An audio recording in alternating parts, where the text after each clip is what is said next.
Acharya Pranam. Pranam. I have been in MAG for more than 1.5 years.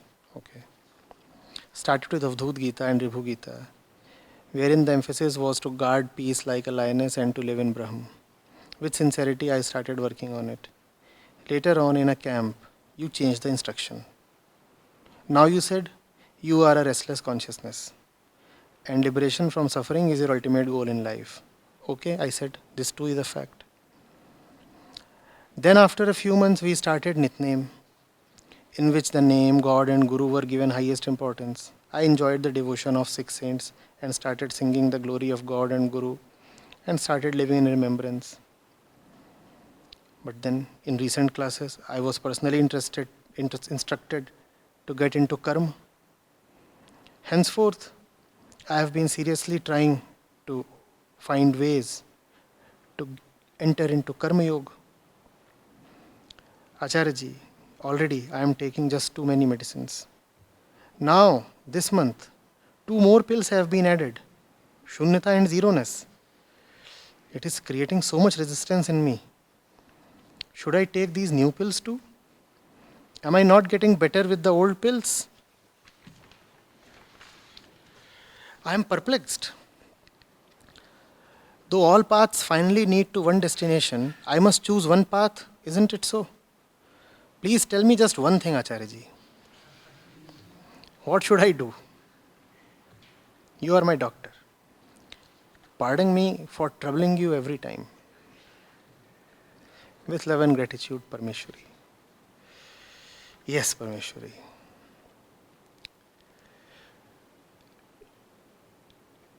Parmeshwari, I gave you just one teaching. And since then, every month, every session, every discourse, every question, I have been giving you different, diverse, even seemingly contradictory teachings. Let's say I have given you a total of 100 teachings in total.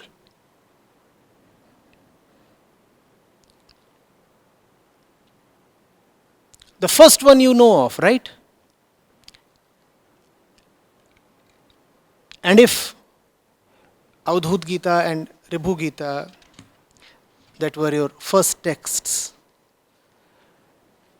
are real, then you should not actually need the next 99 readings or teachings.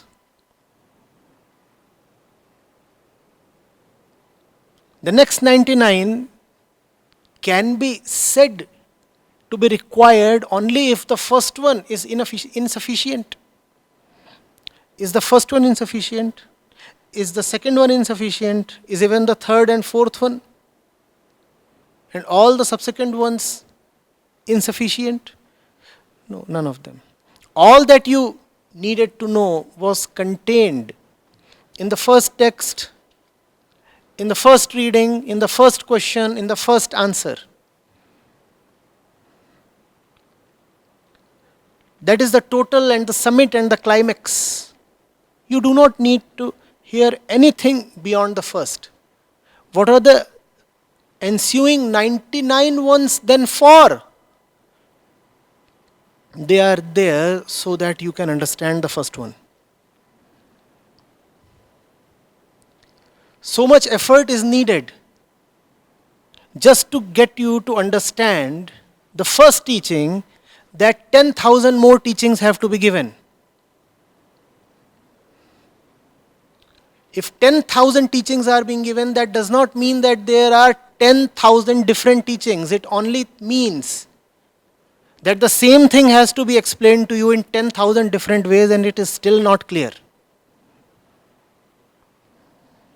How do I know that it is still not clear? Because you see differences among the 10,000 as is apparent in your question. You get confused. You say, oh, is Karma Yoga different from Bhakti?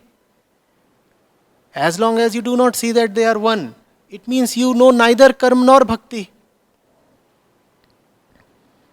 You have quoted the various scriptures here You have named so many of them, and your grudge is that they all teach different things. You are saying you are already taking so many pills, and now two more different pills have come in, Shunyata and this thing. Parmeshwari, if you can understand even one thing, then you will see that these are not different things, and then you will enjoy all of them. The fact that you are not able to enjoy them, the fact that you are seeing differences, means that you do not understand even one of them. You do not understand anything.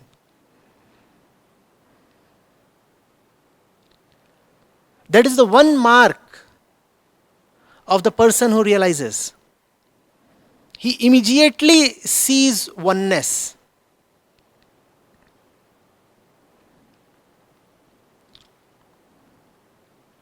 The Buddhists and the Vedantists quarreled so much. They debated and debated. And some of those debates were not merely fierce, but actually acrimonious. But bring the tenets of Buddhism to me, and bring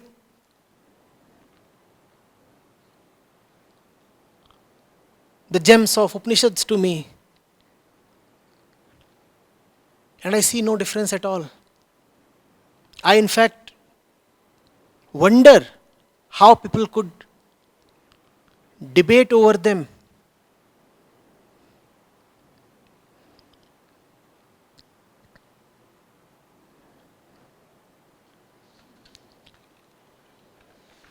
We form images,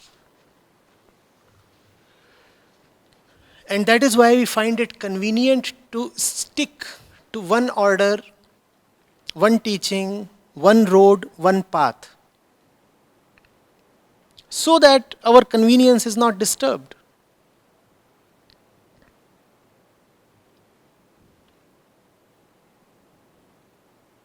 I do not want to allow you that convenience.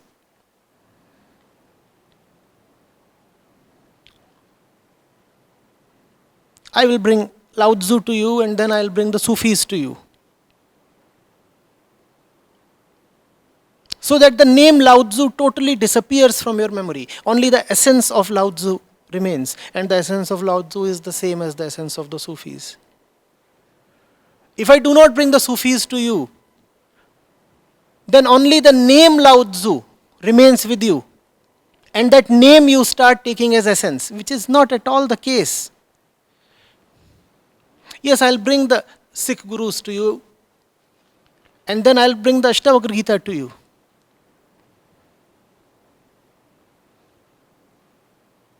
If I do not bring the Ashtavakra Gita to you after I have brought the Bhakti saints to you, then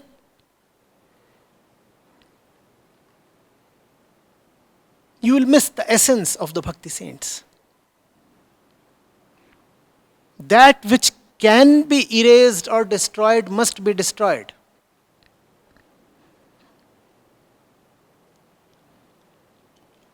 After everything that is destructible has gone, if something still remains, then you have learned something from me.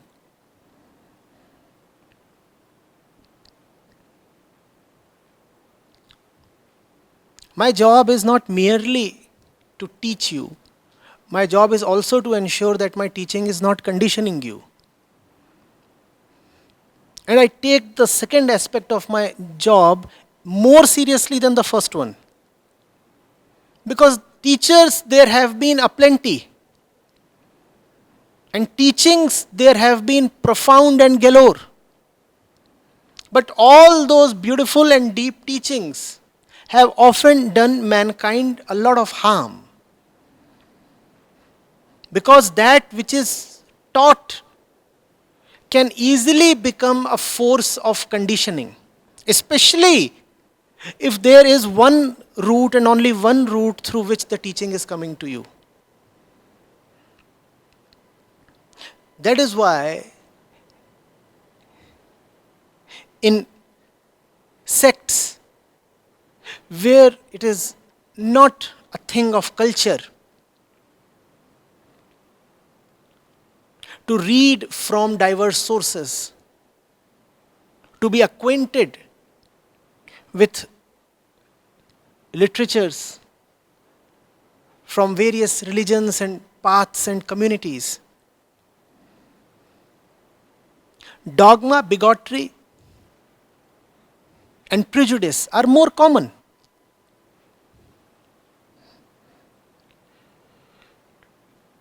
The greatest of scriptures become,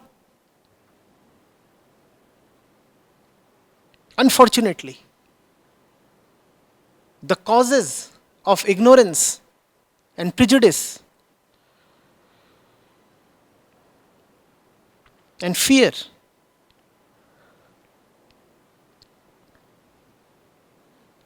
So while I must teach, I must also ensure that only the essence of the teaching remains with you.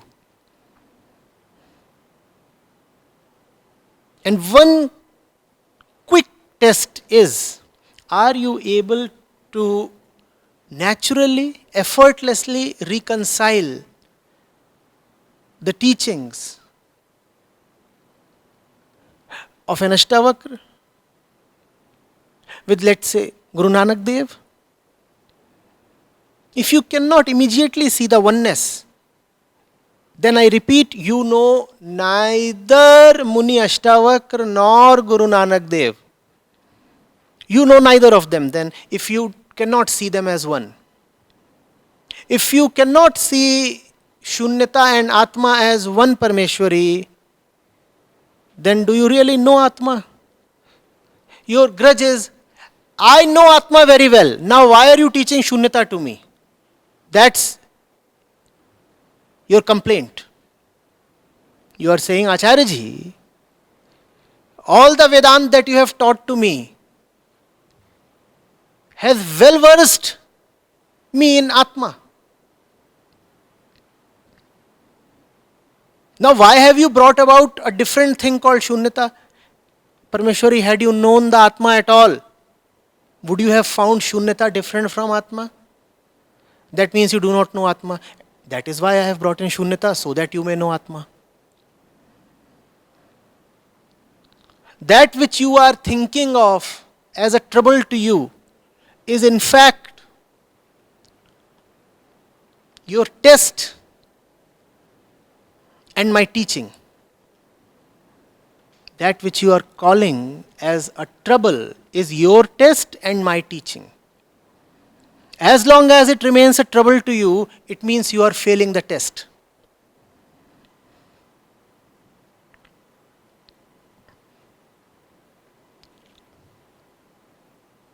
Are you getting it?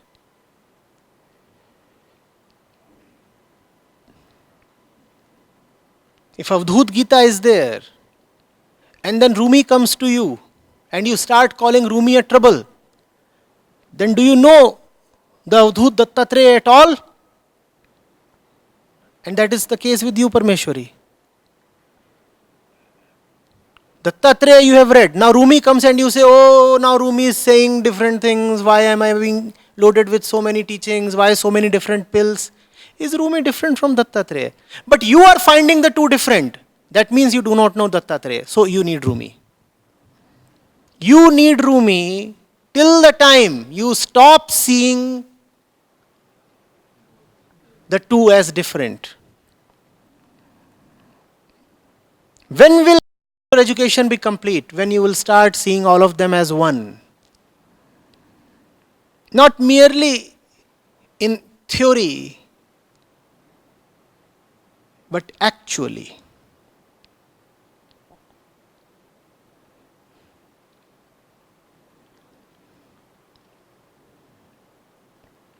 Krishna presents himself as the one and only and absolute authority, and Krishnamurti says no authority is needed. As long as you find these two teachings different, I repeat, you know neither Krishna nor Krishnamurti. You have to come to a point where the absolute authority of Krishna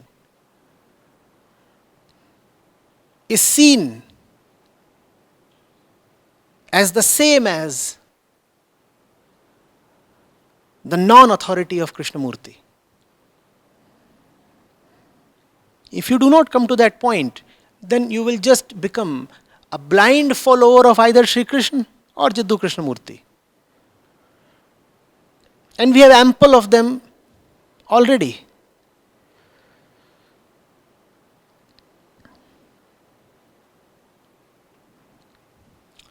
Are you getting it?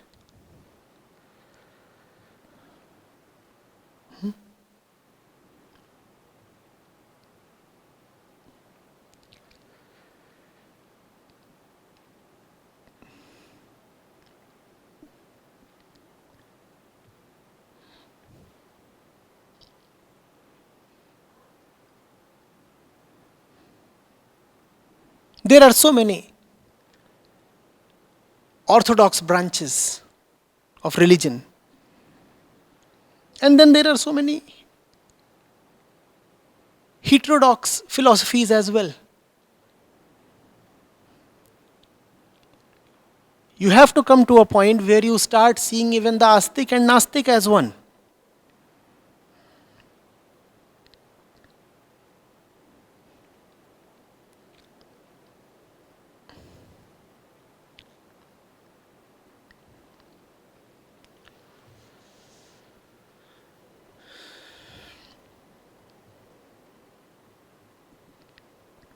Mahavir didn't talk of a God.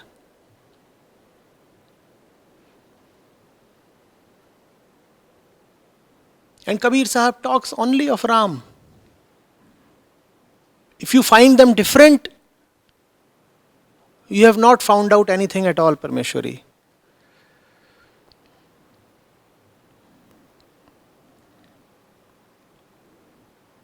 Then you are living on the surface of life. You have not reached the core, the center, where things unite.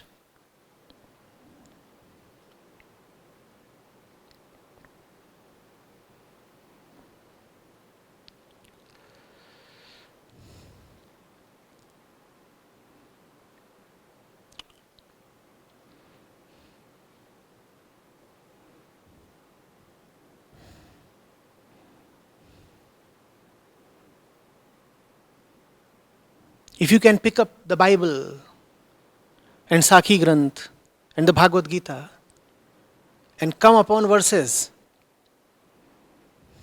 that are saying exactly the same thing, then you are home.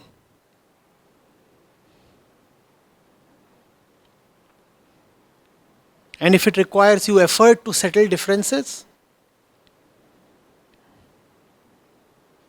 then you must exert yourself a little more.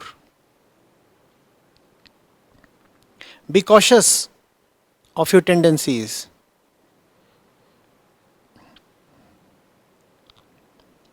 This question tells me of trouble. You are very eager to settle down with something. It is the same tendency, I'm 25, let me settle down. You too settle down with some master, if that's the life you have chosen. That's what you want, no? Just as we are always eager to conclude, finish, settle down and feel secure, similarly, you too want to settle down with one master, one book, one teaching, one path. Isn't it that same thing that parents want for their kids and kids so deeply abhor? Please settle down, please settle down. Now you want to settle down with either Krishna or Kabir or Raidas or Ashtavakra and be devoted to only one, I will not listen to anybody else now.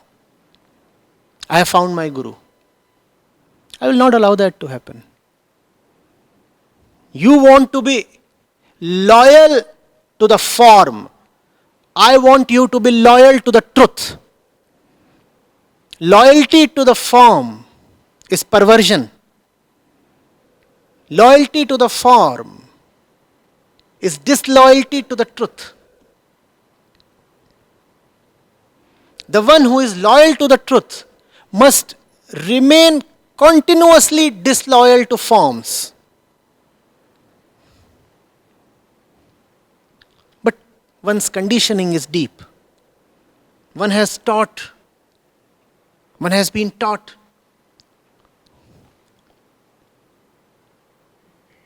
to have fidelity towards forms. And then there is an additional danger. The danger is you are seeing each teacher, each master just as a form. You are refusing to go to their essence. And that is a great disservice and insult to them. Starting from the Avadhut Gita till this date, you have probably been seen everybody as a form. Otherwise, how can you ask to settle down with one road? You cannot settle down with truth. Truth offers you no settlement or security.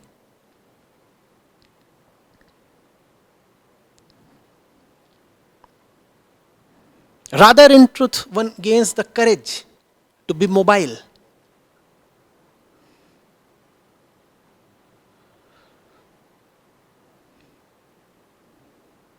In truth, one gains the courage to go anywhere and still discover just the one truth.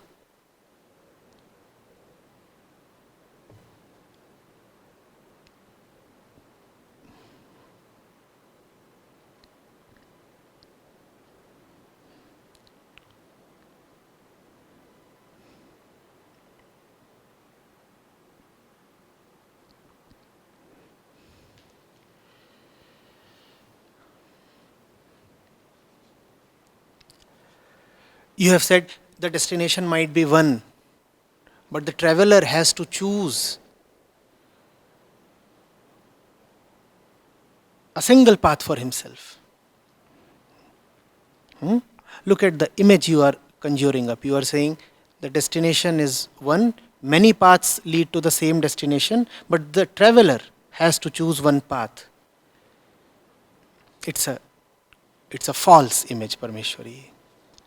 If one is moving at all, then one would see the falseness of the path. One would see that the destination is within. One would see that all paths are essentially the same. If one is seeing differences among paths, it means that one is on no path whatsoever. The various paths are only apparently different. Actually, they are all the same. Because actually there is only the one you seeking only the one truth. Now tell me, how many kinds of diversities can you fathom? All paths are just about the one you seeking the one truth. On every path, the same thing is happening. Are the paths really different now?